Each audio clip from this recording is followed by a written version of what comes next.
dari 23 bungkus besar sabu, kami amankan 9 bungkus besar sabu lagi.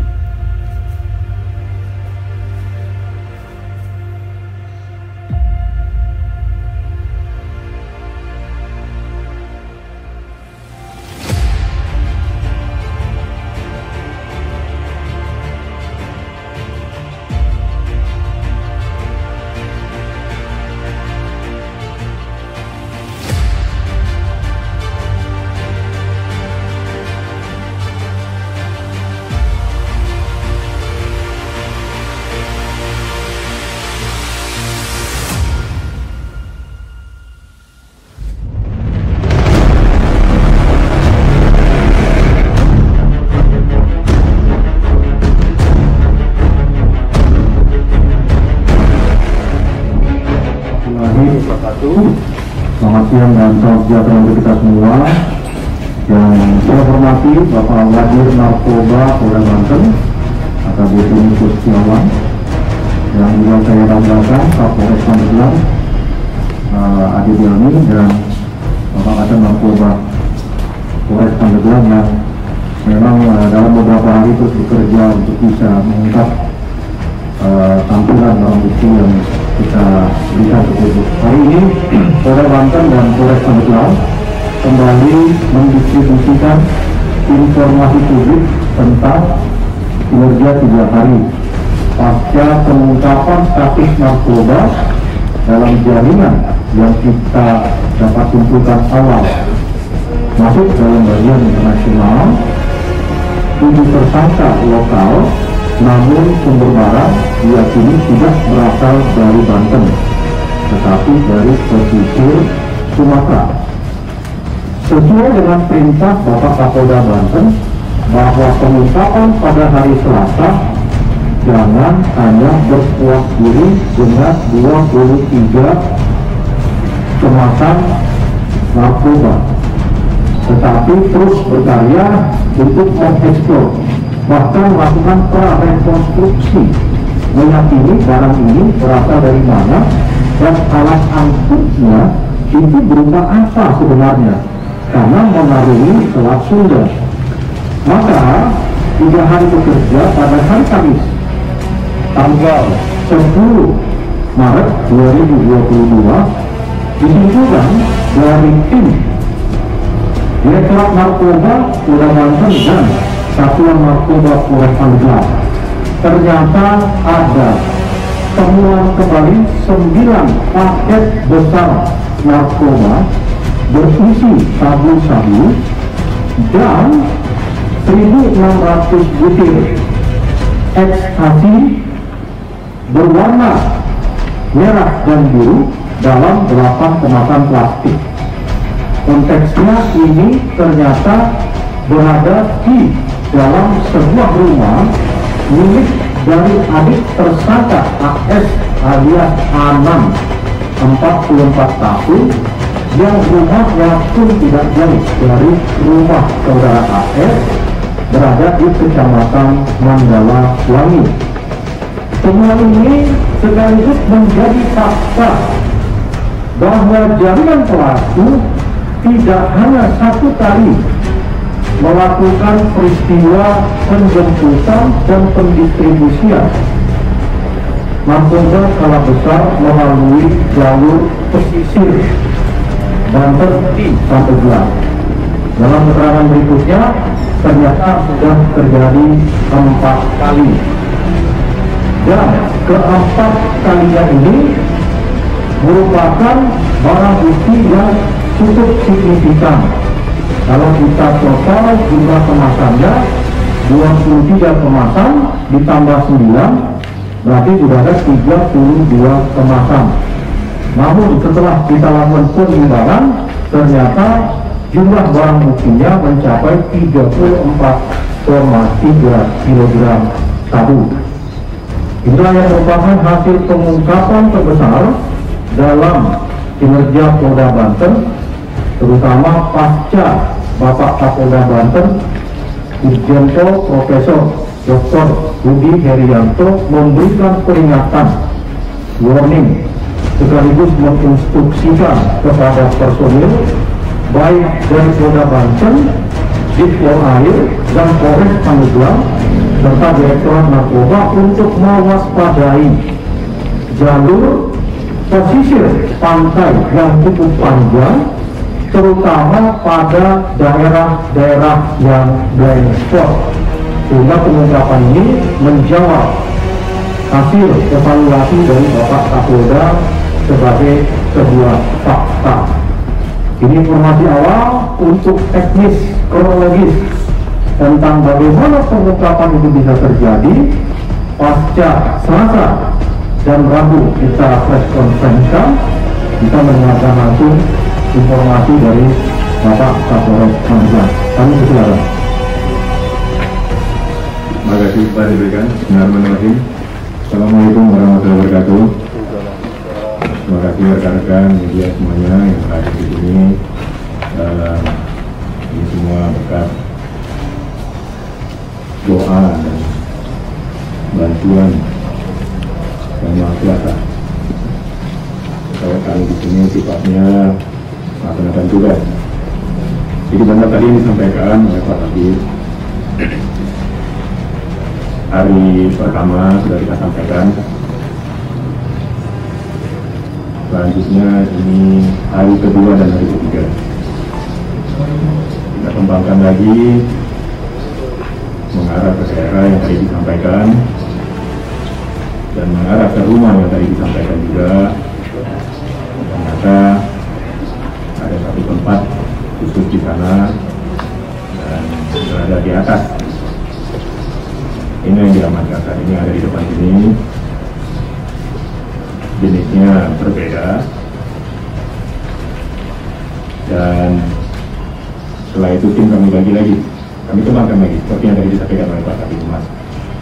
Kita ingin tahu jalurnya hingga sampai ke kecamatan tersebut itu dari mana. Maka kita kembali lagi ke TKP awal. Wilayah pantai ini kan cukup luas. Kita cek lagi, kita pecah lagi, kita amankan lagi kapal. Ini sebutannya kapal yang punya pincang, yang punya sayap di samping. Itu pun kita masih ingin tahu lagi apakah kapal yang pincang ini bisa melintasi laut yang relatif jauh jaraknya. Ternyata ada kapal lagi yang berbeda dari kapal pincang, lebih besar lagi, yang biasa disebut dengan kapal jangkung, batu jangkung, yang lebih besar lagi. Jadi dua kapal ini kita coba lakukan penggeledahan lagi, kita cek lagi, namun kita belum menemukan hal yang berkaitan dengan narkotika, tapi inilah yang digunakan. Kami mohon doanya, kami mohon waktu, mohon juga bantuan informasi jika memang ada yang berkaitan dengan ini untuk bisa kami teruskan penyelidikan ini hingga bisa memberikan hasil. Mungkin demikian yang dapat kami sampaikan. Terima kasih. Baik, terima kasih Bapak Kapolres Pandeglang. Setelah kita melakukan prarekonstruksi dengan penemuan kapal yang statusnya bukan ginkang. Kalau ginkang itu kan ada sayap, dan kita juga tidak yakin kemampuan dari kapal ginkang itu bisa mengarungi Selat Sunda hingga sampai ke Sumatera. Maka kita menemukan yang disebut dengan kapal jungkung. Tampilannya seperti kapal nelayan karena kayu, tapi ukurannya lebih besar dan bermesin. Di situ para pelaku menyembunyikan koper-koper ini di dalam karung yang kemudian ditutup dengan jaring, sehingga terkamuflase seolah barang-barang itu adalah bagian dari kebutuhan atau peralatan nelayan. Nah, inilah yang menjadi modus pasca prarekonstruksi dilakukan untuk menemukan fakta. Statusnya mereka memang betul adalah nelayan, sehingga kapal jungkung yang memang jumlahnya atau bentuknya relatif lebih besar. Setelah kita telusuri ternyata milik tersangka AS alias Anang. Gitu. Jadi tidak hanya orangnya yang terkut, tetapi juga mereka akhirnya beradaptasi menggunakan kapal miliknya sendiri, mengarungi Selat Sunda, kemudian menutupi sebagai modus barang-barang narkoba itu seolah-olah merupakan bagian dari pekerjaan mereka sebagai nelayan.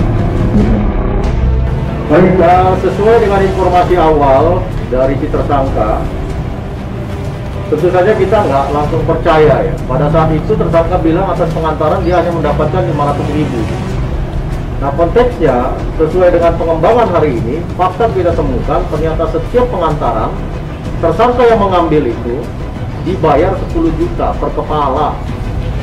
Jadi jumlah itu signifikan. Kalau dibandingkan motif yang sudah terlihat secara jelas sampai dengan pengembangan hari ini, tentu saja berkaitan dengan ekonomi. Kalau 500 kita nggak percaya, kenapa? Karena jumlah mereka ketika menggunakan kapal jungkung untuk bisa melaut, harusnya bisa lebih besar penghasilannya. Nah, tetapi dengan informasi bahwa mereka mendapatkan 10 juta rupiah per kepala, per kesempatan mengambil, maka sesungguhnya itulah motivasi mereka. Dibanding dari jadi nelayan, lebih baik mereka mengambil barang itu. Nah, dari sini kita terus akan kembangkan, seperti kita sampaikan bahwa kita akan bekerjasama dengan lembaga perbankan untuk bisa mengetahui apakah transaksi keuangan bisa terbaca dalam kegiatan aktivitas ekonomi mereka. Nah, kemudian secara teknis ada memang yang kami harus tidak sampaikan ke publik tentang jaringan yang ada di atasnya, karena lagi-lagi Bapak Kapolda menyampaikan bahwa meski 34,3 signifikan, tetapi kita ingin supaya ada lagi nih tersangka tambahan, terutama yang menggerakkan mereka. Makanya menjadi bagian tugas dari personil Dit Narkoba dan juga personil Sat Narkoba Polda Banten ke Polres Pandeglang untuk bisa mengungkap jaringan yang lebih tinggi daripada kelompok ini. Kita bisa yakinkan kalau dari bentuk ya, kita lihat bentuknya kubus seperti kotak begitu ya.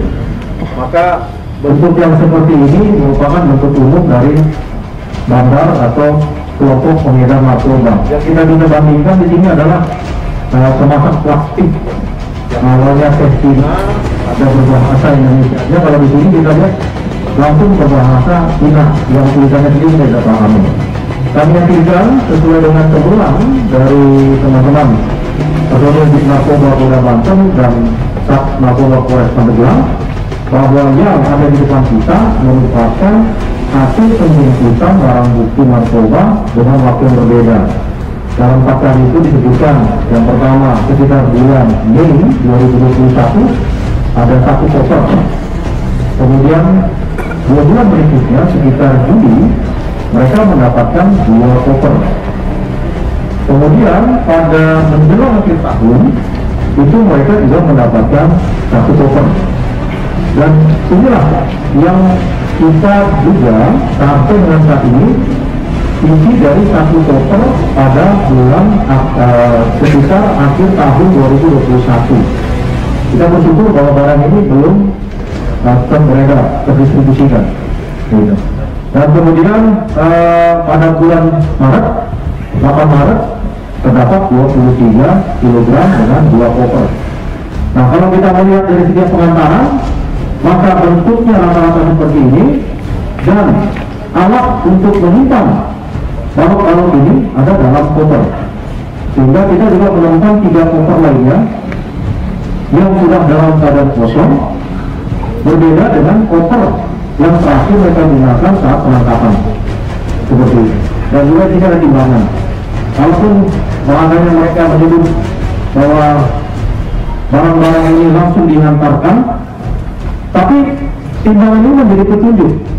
Apalagi ada plastik-plastik seperti ini, bahwa mereka tidak hanya kurir, mereka berpotensi dalam fakta kami ini sebagai pengedar. Dapat saja mengurangi barang kemudian memasukkan pada plastik-plastik seperti ini untuk diedarkan secara parsial potensial di sekitar mereka. Maka kami dari Polda Banten terus mendorong perangkat sosial yang ada di sekitarnya, terutama di sekitar tempat tinggal para pelaku ini, memainkan peran sebagai kontrol sosial. Karena kita tidak ingin dengan petunjuk ini barang-barang bisa beredar di lingkungan itu dan meracuni generasi muda serta kelompok-kelompok masyarakat yang ada di sekitarnya. Perangkat sosial seperti ketua RT, ketua RW, para tokoh, baik tokoh agama, tokoh masyarakat, tokoh pemuda, tokoh wanita, dan ketokohan lainnya mainkan peran sosial kontrol. Partisipasi aktif, berikan kami informasi supaya benda-benda ini tidak beredar di lingkungan sekitarnya. Nah, ini untuk yang signifikan yang kita bisa temukan. Prarekonstruksi dari personil Dis Narkoba Polda Banten dan Satres Narkoba Polres Pandeglang juga menemukan satu kapal lainnya yang ada di Kecamatan Wonosalam, Lebak. Begitu.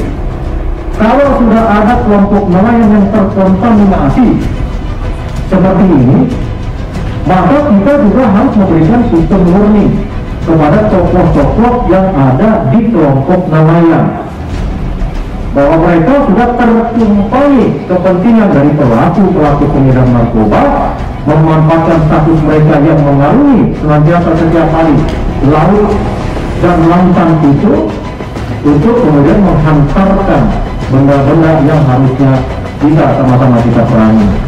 Nah, belajar dari pengungkapan memberikan plan konstruksi bagi kelompok-kelompok nelayan, terutama para tokohnya dan para kelompok sosial, terutama pada tempat-tempat tinggal mereka berada, untuk memainkan peran sosial kontrol tersebut. Mungkin itu yang bisa kami sampaikan, Bapak Ibu sekalian, dan kami mengucapkan terima kasih atas perhatiannya.